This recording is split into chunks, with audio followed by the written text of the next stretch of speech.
God revealed the name of the person you're meant to be with, you'll be shocked. There are moments when something reaches your heart before it reaches your logic. A quiet knowing. A gentle pressure in your chest. A feeling that says this isn't random, even if you can't explain why. This message begins there, in that space where faith, intuition, and truth intersect. When people hear the idea that God has revealed the name of the person they're meant to be with, the mind immediately jumps to something dramatic. A literal voice. A sudden vision. A name written in the sky. But God rarely works that way. He doesn't shout answers. He plants them. Slowly. Personally. In ways that can only be recognized by the one meant to receive them. The shock is not that a name appears. The shock is how clearly it has already been present in your life. God reveals names not always through sound, but through recognition. Through repetition. Through emotional resonance. Through a sense of familiarity that doesn't depend on time. The name He reveals is often one you didn't expect, one you may have overlooked, resisted, or misunderstood. That's because divine alignment often hides in plain sight. You may have noticed a name that keeps returning to your awareness. In conversation. In memory. In unexpected places. You may hear it casually, see it written, think of it without knowing why. At first, it feels coincidental. But then it happens again. And again. And something inside you pauses each time. That pause is not imagination. That pause is recognition beginning to wake up. God doesn't reveal the name of the person you're meant to be with to satisfy curiosity. He reveals it to prepare your heart. Because when the heart is prepared, it stops clinging to the wrong things. It stops forcing connections that don't align. It becomes still enough to recognize what is real. The name may belong to someone from your past. Someone you never fully understood the timing with. Someone who entered your life briefly but left a lasting imprint. Or it may belong to someone who is not yet close to you emotionally, but already present in your world in small, subtle ways. What makes this shocking is not who they are. It's how deeply they already feel familiar to your soul. You may have dismissed this feeling before. Told yourself you were projecting. Romanticizing. Reading too much into something simple. But God does not repeat messages without reason. When something continues to return, it's because your spirit is being invited to pay attention. God often reveals the name before He reveals the timing. That's important. Because if He revealed timing first, you might rush. You might try to force the connection. You might try to control the outcome. But by revealing the name first, God allows you to sit with the truth without acting from fear or urgency. This is not about chasing someone. It's about recognizing alignment. When God reveals the name of the person you're meant to be with, He also begins revealing why. Not all at once. In pieces. Through reflection. Through growth. Through lessons that shape you into the version of yourself capable of loving and being loved fully. You may notice that as this name becomes clearer, other connections lose their hold on you. Things that once felt important feel quieter. Emotional attachments that drained you begin to loosen. This is not loss.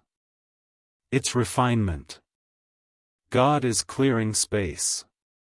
You may also feel resistance, fear, doubt, even denial. Especially if the name doesn't match what you imagined. Especially if the connection doesn't fit the narrative you expected. God's choices often surprise us because they are not based on fantasy. They are based on purpose. The person God is preparing for you is not chosen because they are perfect. They are chosen because they are aligned with your growth, your healing, your calling, and your capacity for love. That alignment can feel unsettling at first. Because it asks you to trust something deeper than attraction. Deeper than comfort. Deeper than habit. You may wonder why God would reveal a name if circumstances aren't ready. If distance exists. If timing feels wrong. But God is not bound by time the way we are. He sees the full arc. He knows what must be healed, learned, and released before union can happen.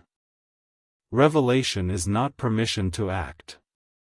It is preparation to wait wisely. This is where many people misunderstand divine messages. They think revelation means immediate action. But often, revelation means stillness. It means letting the truth settle without trying to control it. It means allowing God to work in both hearts simultaneously, even if neither of you is aware of the full picture yet. The name God reveals may feel heavier than others. Not in a burdensome way, but in a meaningful way. When you think of it, something shifts inside you. Your chest tightens slightly. Your breath changes. You feel more present. That is not obsession. That is resonance. God writes truth into the body before the mind catches up. You may also notice that this name appears during moments of prayer, reflection, or emotional clarity. Not during chaos. Not during desperation. But during quiet moments when you are most aligned with yourself. That's intentional. God speaks when we are listening, not when we are grasping. This revelation is not meant to make you anxious or impatient. It's meant to ground you. To give your heart a reference point. To help you stop investing in connections that are not meant to last.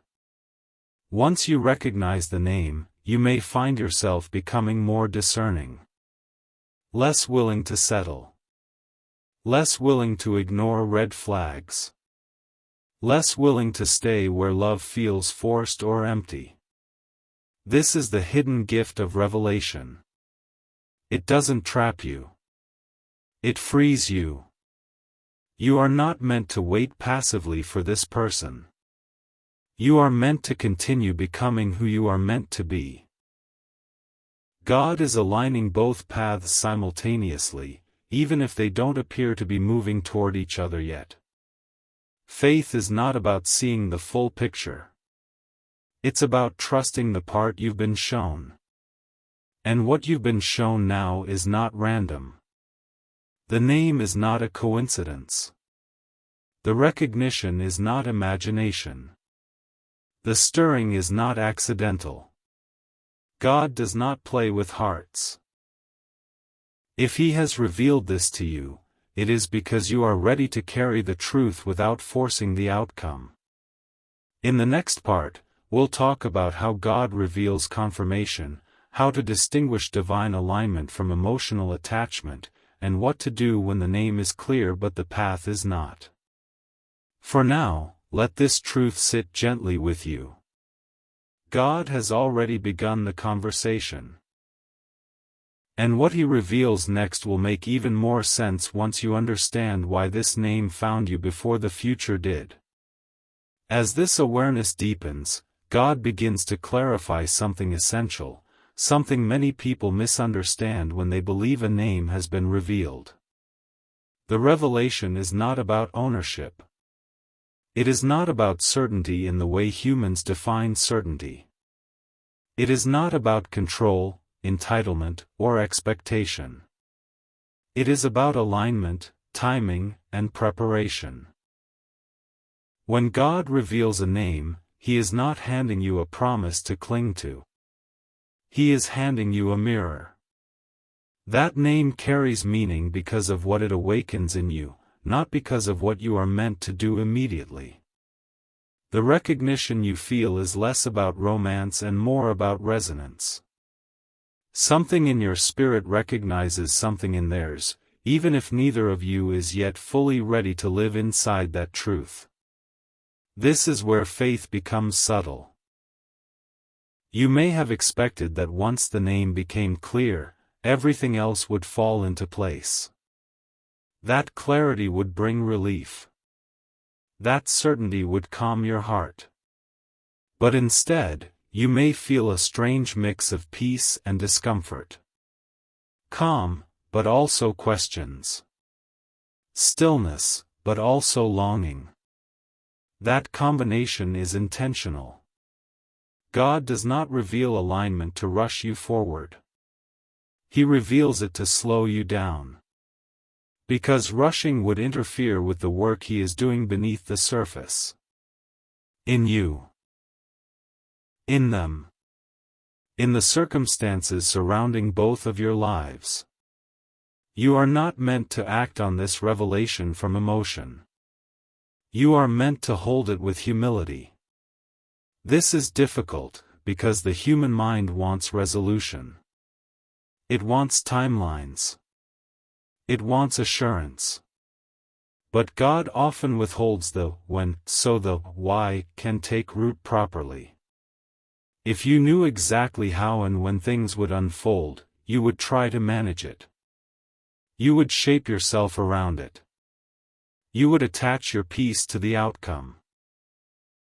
God wants your peace anchored in Him, not in a person. The name did not appear to make you wait. It appeared to make you aware. Awareness changes how you move through life. It sharpens your discernment. It softens your desperation. It quiets your urge to settle. When you know alignment exists somewhere, you stop forcing connection everywhere. That is one of the first confirmations God gives. You may notice that connections that once felt exciting now feel hollow. Conversations that once distracted you now feel draining. Emotional dynamics that once felt familiar now feel misaligned. This is not you becoming cold. This is you becoming clear. The name acts like a tuning fork. Anything that is not in alignment with it begins to feel off, even if you cannot explain why. God also reveals names in layers. First, recognition. Then, refinement. Then, confirmation. Confirmation does not always come through the other person. Often, it comes through your own transformation. You become calmer. You become less reactive. You become less willing to chase or convince. You stop trying to prove your worth in relationships. You stop explaining your depth to people who cannot hold it. You stop negotiating your intuition. This inner shift is not random. It is preparation. God is shaping you into someone who can recognize love without losing themselves in it. Someone who can receive connection without idolizing it. Someone who can walk into alignment without abandoning wisdom. You may wonder why God would reveal a name if union is not immediate. But divine love is not impulsive. It is intentional. God does not rush what must be rooted. Roots grow in darkness. That means there may be seasons where nothing appears to be happening externally. No messages. No movement. No visible progress.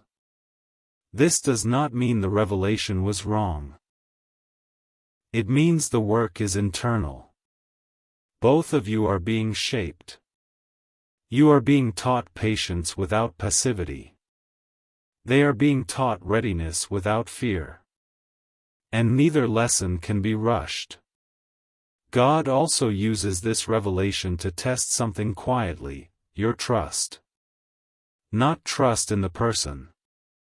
Trust in Him. Can you hold truth without gripping it? Can you remain open without forcing an outcome? Can you continue living fully without putting your life on pause? These questions matter because the love God prepares does not thrive in anxiety. It thrives in groundedness. It thrives in wholeness. It thrives in two people who choose each other freely, not because of pressure, destiny narratives, or fear of loss. You are not meant to orbit this person. You are meant to walk your own path, knowing that alignment does not require pursuit. Another sign that this revelation is divine is how it changes your prayers. You stop asking God to make something happen. You start asking Him to prepare you for what is meant to happen. You stop praying for signs. You start praying for peace. And peace begins to arrive. Not the peace of knowing the ending, but the peace of trusting the author. You may also notice that your intuition becomes sharper. You sense when something is forced. You sense when something is avoidant. You sense when someone is emotionally unavailable. And instead of trying to fix it, you step back naturally. This is not detachment. This is maturity. God is teaching you how to wait without waiting. How to trust without clinging. How to love without losing yourself. You might still feel moments of doubt. That's human. You might wonder if you misinterpreted the signs. If you read too much into the name. If your desire colored your discernment. But divine truth does not create chaos. If this revelation were rooted in fantasy, it would pull you into obsession. It would make you anxious. It would make you feel desperate or incomplete. Instead, it is doing the opposite. It is grounding you. It is quieting your need to attach. It is strengthening your sense of self. It is making you more discerning, not less. That is how you know it is from God. God does not reveal the name of the person you're meant to be with so you can focus on them. He reveals it so you can focus on becoming who you are meant to be. When the time is right, confirmation will come not as a surprise, but as recognition again. It will feel familiar. Natural. Unforced. It will not require explanation or chasing or interpretation. Until then, your role is not to wait. Your role is to live aligned. To keep your heart open but your standards intact. To remain faithful to your values. To trust that what is meant for you will not pass you by. The name was revealed to anchor you, not distract you. And as long as you stay anchored, you will not miss what God is preparing. Because divine alignment does not arrive in chaos. It arrives in peace. And when it does, you will not be shocked by who it is. You will be shocked by how ready you are. As time passes with this awareness living quietly inside you, something even more subtle begins to unfold. The name God revealed does not stay loud. It doesn't demand attention. Instead, it becomes woven into your inner landscape, influencing how you think, how you choose, how you pause before giving your heart away. This is where the revelation stops feeling like information and starts feeling like formation. You begin to realize that God revealing the name was never about fixation. It was about filtration. Before this, your heart may have been open in every direction. You gave people chances based on potential, chemistry, timing, or loneliness. You tried to make connections work because you believed effort could create alignment. But once God placed that name in your spirit, something changed.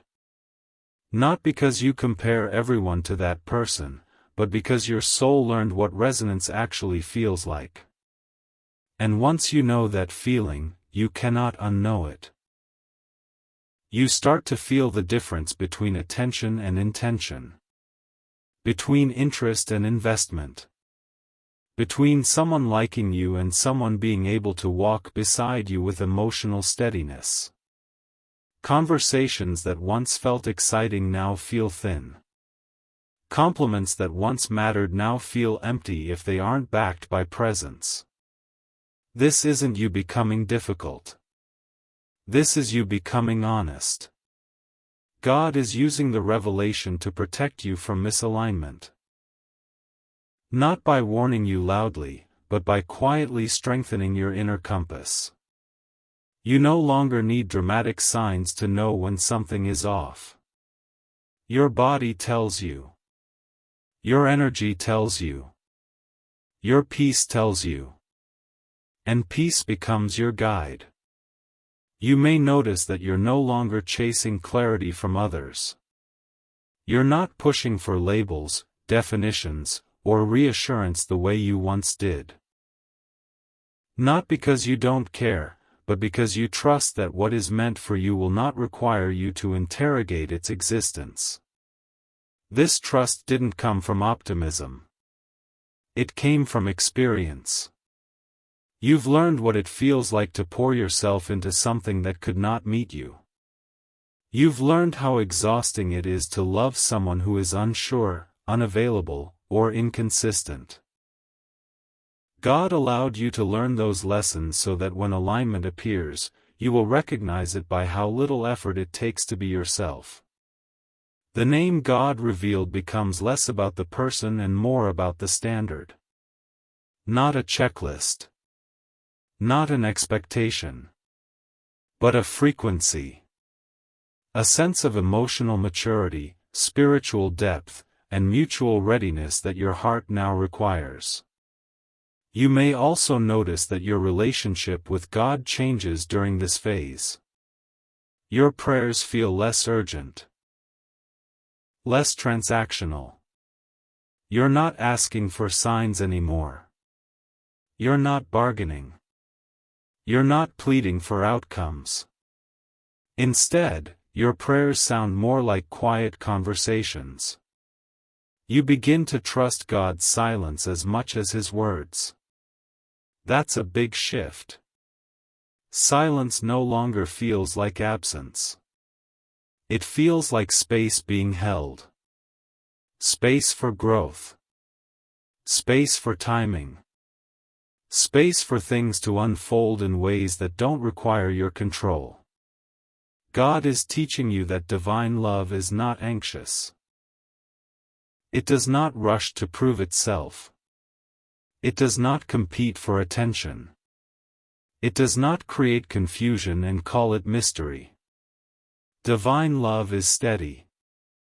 And steadiness requires patience, not waiting in suffering, but patience rooted in wholeness. You are learning how to live fully without putting your heart on pause. This is one of the most misunderstood parts of faith. People think trusting God means waiting passively. In reality, trusting God means living responsibly, joyfully, and honestly while believing that what is aligned will meet you in motion. You are not meant to sit still. You are meant to keep becoming. As you do, you may feel moments of grief resurface. Not because you miss the person whose name was revealed, but because you're releasing old versions of yourself. The version that needed validation. The version that tolerated inconsistency. The version that believed love had to hurt to be real. Letting go of those identities can feel like loss. But it's actually liberation. God is peeling away layers that were built around survival, not truth. He is returning you to a softer, stronger version of yourself. One that doesn't brace for abandonment. One that doesn't overextend to be chosen. One that trusts that love will meet effort with effort. This is where discernment deepens. You stop asking, "Do they like me?" You start asking, "Do I feel safe being myself with them?" You stop asking, "Can this work if I try harder?" You start asking, "Is this mutual without forcing?" These questions guide you away from confusion and toward alignment. The name God revealed no longer feels like a mystery to solve. It feels like a truth to honor quietly. You don't need to tell others. You don't need to explain it. You don't need to defend it. Divine truths don't need validation. They stand on their own. You may also begin to understand why God didn't reveal everything at once. Why He didn't give you the full picture. If He had, you might have tried to skip steps.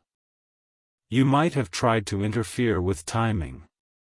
You might have confused destiny with urgency. God is more interested in depth than speed. He knows that the kind of love He is preparing cannot survive impatience. It requires two people who are emotionally grounded, spiritually awake, and willing to choose each other freely. That kind of choice cannot be rushed. You might wonder what God is doing in the other person's life during this time. That curiosity is natural. But here's what matters more: what He is doing in yours. He is teaching you to trust your intuition without idolizing it. He is teaching you to love without attachment. He is teaching you to wait without wasting your life. These lessons are not small. They are foundational. When alignment finally manifests, it will not feel chaotic. It will not feel dramatic. It will not feel like a miracle you have to convince yourself of. It will feel simple. Simple does not mean shallow. Simple means clear. You will recognize it not by how intense it feels, but by how natural it is to be present. Conversations will flow without effort. Silence will feel comfortable. Disagreements will feel navigable, not threatening. And most importantly, you will not feel like you are auditioning for love. You will feel chosen. Until that moment arrives, you are not missing anything. You are not behind. You are not being tested unfairly. You are being shaped intentionally. God is far more invested in who you are becoming than in rushing you into something you are not yet fully prepared to receive. This revelation is not about control. It is about trust. Trust that what is meant for you will arrive without you abandoning yourself. Trust that alignment does not require obsession. Trust that divine love carries peace, not anxiety. You are not meant to stare at the door waiting for it to open. You are meant to build a life worth walking into. And as you do that, the name God revealed will remain where it belongs. Not in your mind, but in your spirit. Quiet. Steady. Certain.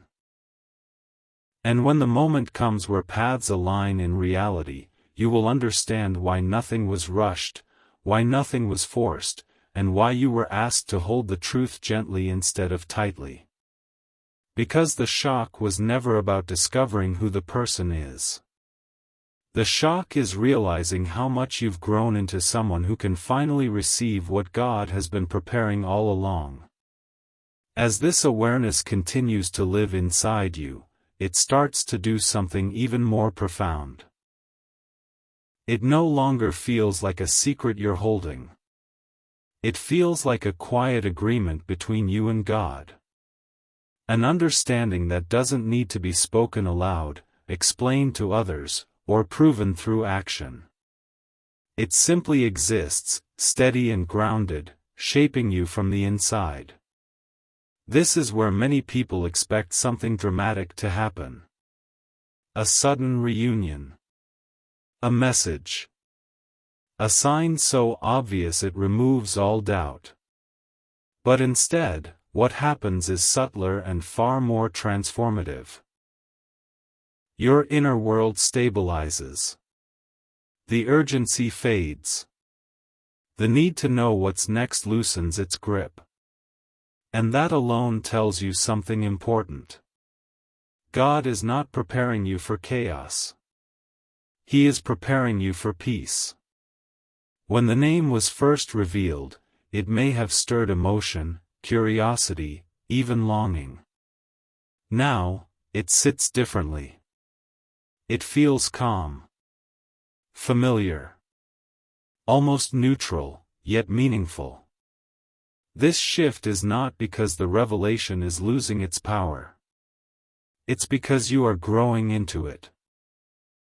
Truth does not stay loud when it is integrated. At this stage, you may notice that you are no longer emotionally pulled toward what is unavailable. Situations that once would have kept you stuck in anticipation now feel clear much faster. You sense misalignment early. You don't debate it. You don't try to fix it. You simply step back. This isn't emotional withdrawal.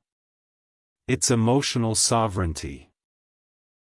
You are no longer giving your heart away just because something feels intense or flattering. You're not mistaking attention for alignment. You're not confusing desire with destiny. God has trained your discernment through experience, not theory. And that discernment is now instinctive. You may also realize that the name God revealed has shifted how you define love entirely. Love is no longer about longing, waiting, or enduring. It's about presence, safety, and shared effort. You no longer glorify struggle. You no longer believe pain is proof of depth. That belief alone changes your future. You are no longer impressed by emotional mystery. You are no longer attracted to inconsistency. You are no longer willing to negotiate your needs. This isn't because you've become rigid. It's because you've become aligned. God is also teaching you something else in this phase: patience without stagnation. You are learning how to move forward in your life without emotionally postponing it. You make plans. You pursue goals. You invest in relationships that nourish you.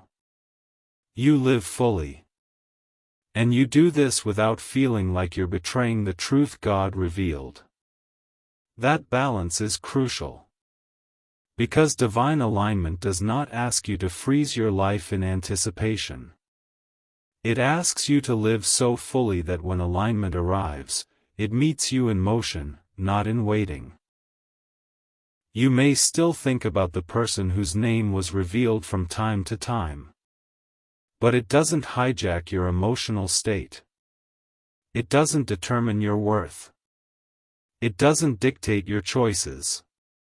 It simply exists as a quiet awareness, like a background note in a song that doesn't need to be heard loudly to be present. This is how you know the revelation is no longer driven by ego or fantasy. It is grounded. God is also strengthening your trust in timing during this stage. Not blind trust, but embodied trust. Trust that feels settled in your body, not argued in your mind. You stop asking why things haven't happened yet. You stop wondering what you might be doing wrong. You stop interpreting delays as denial. You understand now that timing is not about readiness alone. It's about alignment between two lives, two paths, and two levels of emotional maturity. You may also notice that your compassion deepens, but your tolerance for emotional immaturity decreases. You can understand someone's wounds without offering yourself as the place they bleed. You can empathize without entangling yourself. That boundary is sacred. God does not ask you to sacrifice yourself to prove faith. He asks you to steward your heart wisely. And you are learning how to do that now, without fear or defensiveness. There is also a quiet confidence growing inside you. Not arrogance. Not certainty about outcomes. Confidence in yourself. In your ability to walk away from what does not align. In your ability to wait without desperation. In your ability to trust your intuition without second-guessing it. That confidence is the fruit of this season. Before, you may have needed reassurance from others to validate what you felt. You may have asked friends, searched for signs, or replayed moments trying to decode meaning. Now, you don't feel the need to do that. You trust what you know without needing external confirmation. Divine truth becomes internal authority. You also begin to understand something about why God revealed the name when He did. It wasn't because the story was about to unfold immediately. It was because you were ready to stop giving your heart to what was not meant to last. The revelation marked a turning point. A moment where your standards shifted permanently. Where your discernment sharpened. Where your capacity for self-respect deepened. That shift had to happen before anything else could. God often closes internal doors before external ones open. This is why you may feel less emotionally reactive now. Less easily shaken. Less tempted to revisit old patterns. You are not suppressing desire. You are no longer driven by it. Desire no longer controls your direction. Alignment does. You may also sense that whatever comes next will require a different version of you. Not a better version. A steadier one. Someone who can receive love without anxiety. Someone who can be present without fear of loss. Someone who does not confuse intensity with intimacy. God is shaping that version now. And shaping takes time. This part of the journey can feel anticlimactic if you expected fireworks. But in reality, it is the most important stage of all. Because this is where you stop chasing destiny and start embodying it. Destiny does not meet desperation. It meets readiness. You are becoming ready. Ready to love without self-abandonment.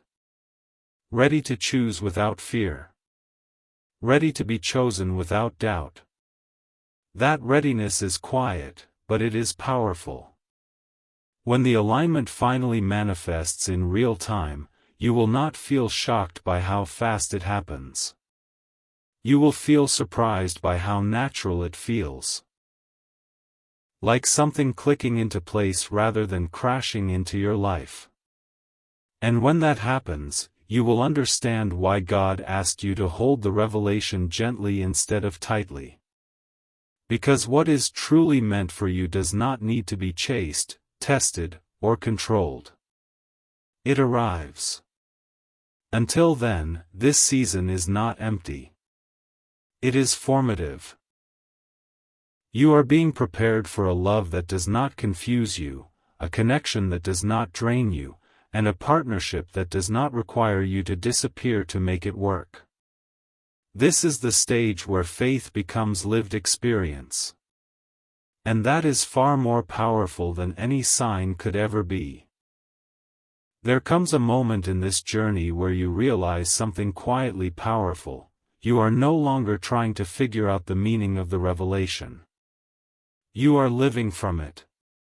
It has stopped being a question and started becoming a foundation. This is the stage where destiny no longer feels mystical or distant. It feels practical, grounded, integrated into who you are and how you move through life.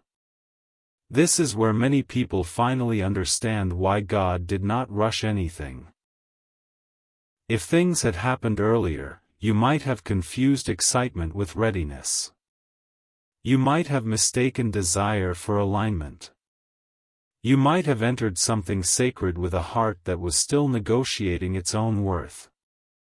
God waited not because he was withholding, but because he was protecting. You now see that clearly. At this stage, you don't feel the urge to talk about the revelation much. You don't feel the need to convince anyone that it's real. In fact, you may notice that the more real it feels to you, the less you want external commentary. This is because what God plants deeply does not need to be defended. It simply grows. You may also notice that you've become more selective with where you invest your emotional energy. Not guarded, but intentional. You listen more than you speak. You observe how people show up over time instead of how they present themselves in moments. You're not impressed by grand gestures anymore. You're moved by consistency. This shift is not accidental. God is teaching you the difference between attraction and trust. Attraction can be instant. Trust is built slowly. And what God is preparing for you requires trust as its foundation. You might realize that in the past, you were willing to overlook small misalignments because you believed love could compensate for them. Now, you understand that love does not erase incompatibility. It illuminates it. And illumination is not meant to shame you or scare you. It's meant to guide you. You're also learning how to be emotionally available without being emotionally exposed. That distinction matters. Emotional availability means you are open, responsive, present. Emotional exposure means you give access to people who have not earned it. You no longer confuse the two. This is where self-respect becomes effortless. You don't have to rehearse boundaries. You don't have to explain them repeatedly. Your energy naturally communicates what you will and will not accept. And people feel that. Some drift away quietly. Others adjust and rise to meet you. Neither reaction feels threatening. You're no longer afraid of loss the way you once were. Not because you don't value connection, but because you finally trust yourself to survive change without abandoning who you are. That trust is everything. You may also notice that your internal dialogue has changed. You're kinder to yourself. You no longer criticize your past choices with harshness. You understand now that every step, even the painful ones, shaped your discernment. You stop wishing you had known better sooner. You knew what you could at the time. And now, you know more. God is not asking you to regret your journey. He is asking you to honor it by moving forward differently. This part of the process is where you stop romanticizing potential. You stop saying, "If only things were different." You stop imagining how things could be if someone changed. You start relating to what is, not what might be. That alone removes so much emotional noise. You also become more comfortable with uncertainty. Not the uncertainty that comes from confusion, but the uncertainty that comes from trust. You don't need guarantees anymore. You don't need to know the ending to live fully in the present. You understand now that control was never the answer. Alignment is. God is also doing something important here. He is aligning your values with your desires. Before, there may have been a gap between what you wanted emotionally and what you tolerated relationally. Now, those two things are converging. You want honesty, and you require it. You want consistency, and you wait for it. You want depth, and you offer it only where it is returned. This convergence creates peace. Peace doesn't mean you never feel longing. It means longing no longer rules you. You can want deeply without feeling incomplete. You can desire partnership without feeling behind. You can be open without feeling exposed. That balance is rare. And it is exactly what prepares you for the kind of love God aligns, not just allows. You may sense now that whatever comes next will not need convincing. It will not need to be chased into existence. It will unfold through mutual recognition, not pursuit. Through shared effort, not one-sided endurance. This doesn't mean it will be perfect. It means it will be real. You're also learning how to let go of timelines that were never yours to manage. You're no longer comparing your life to others. You're no longer asking why someone else received what you haven't yet. You trust that your path is tailored, not delayed. God does not work in batches. He works personally. And what He is preparing for you is specific. It fits your temperament, your history, your healing, your capacity. That kind of alignment cannot be rushed without being damaged. You are beginning to appreciate the slowness. Slowness allows depth. Slowness allows truth. Slowness allows two lives to be shaped without force. This stage may feel quiet externally, but internally, it is rich. You're more present in your friendships. More grounded in your work. More connected to your inner world. You are not waiting for life to begin after love arrives. You are living now. And that is the strongest sign that you are aligned.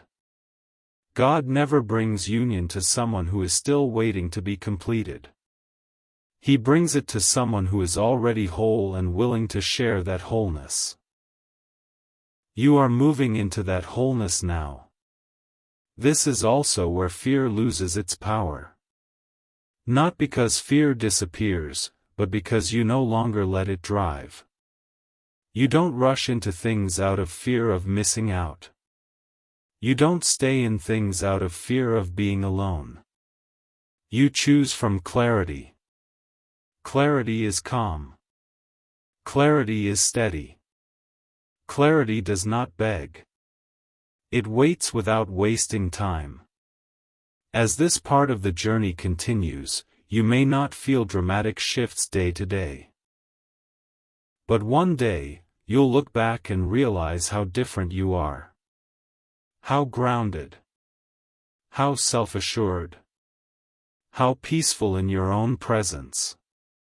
And you'll understand something important. God didn't reveal the name to give you something to hold on to. He revealed it to teach you how to let go of everything that wasn't aligned. That lesson will serve you far beyond one relationship. It will guide every choice you make from here on out. Because now, when love arrives, you will meet it as an equal. Not as someone hoping to be chosen. Not as someone proving their worth. But as someone who knows who they are and what they carry. And that is where destiny stops being an idea and starts becoming a lived reality. You are not waiting for destiny. You are walking into it.